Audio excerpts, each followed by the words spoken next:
Anahata, and that means not hit. Ana is not, hata is hit. What this refers to is the sound that is not made by any two things striking together. Sound of my voice, any sound you hear is made by two things striking together, the voice, the air on the larynx cord. What is the sound that is not made by any two things striking together?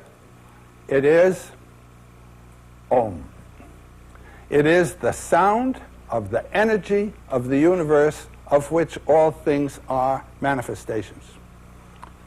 The energy is what underlies all the forms, E equals mc squared.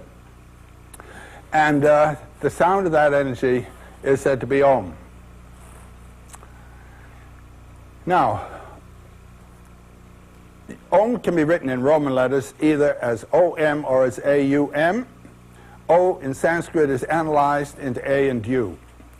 AUM, the four-element syllable. The four elements are A, U, and the silence out of which Om comes and back into which it goes. The Indians will always recognize that ground in silence, in the infinite, in transcendent, in the void. Kali. Om pronounced starts in the back of the mouth, then fills the mouth cavity, oo, and closes at the lips, When properly pronounced, you have made all the noises. And so all words are simply fragments of Om. Just as all the images of the broken forms of the world are fragments of the form of forms, so all words are fragments of Om. Om is the sound of the radiance of God. Om is discussed in the Mandukya Upanishad. There's a very interesting two-page Upanishad, Mandukya, Mandukya, in terms of the four steps, the four stages. A is associated with waking consciousness, the gross bodies of the forms in which we dwell, and of which we are one.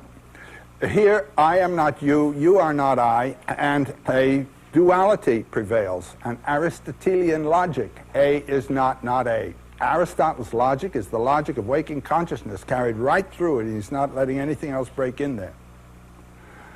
Gross bodies, they are not self-luminous. They have to be illuminated from without. U is of dream.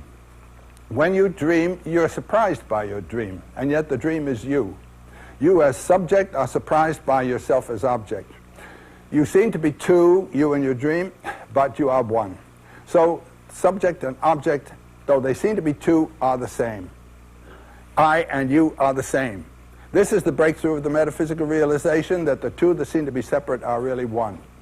And this is the midway point to transcendence, to realizing relationship as identity.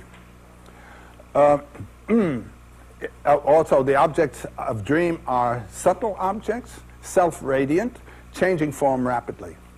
Dream, vision, God.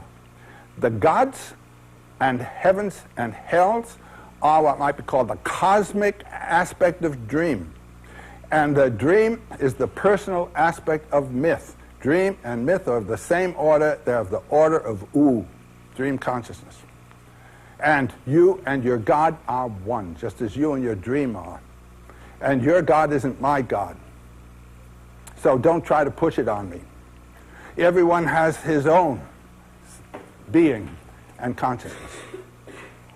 The third order then is of which is deep, dreamless sleep. Consciousness is there. The heart is ticking. The body will respond to heat and cold and so forth and so forth. But the waking consciousness, the aham consciousness, the ego consciousness, is not in touch with consciousness. It is wiped out by darkness. The goal of yoga is to bring your waking consciousness into that field of awake. And then what it will experience is undifferentiated consciousness. Not the consciousness of anything, but that primary consciousness to which we are trying to yoga, to link our waking consciousness. So that's what we're talking about. Now the deity in the Sanskrit system representative of this is Shiva as the dancer. I spoke of him yesterday, so I won't go through it again. But I will say this, in addition to what I was able to say yesterday. Look at the shape here, and the head, and then look at AUM. In other words, while looking at the image of Shiva, you are hearing the syllable AUM, the sound of the radiance. Now, in lecturing to Methodists, I tell them about graven images. This is a permanent meditation. It's not idolatry. You're not idolizing this image. It's the radiance. It's the opening of it. Shiva helps you go through Shiva. You don't stop with him. And this is the little dwarf forgetfulness on whom he is dancing. Fascinated by the serpent of the world. Ignorant of the fact of this weight on his back, just as we all are. Shiva's right there waiting for us to recognize him.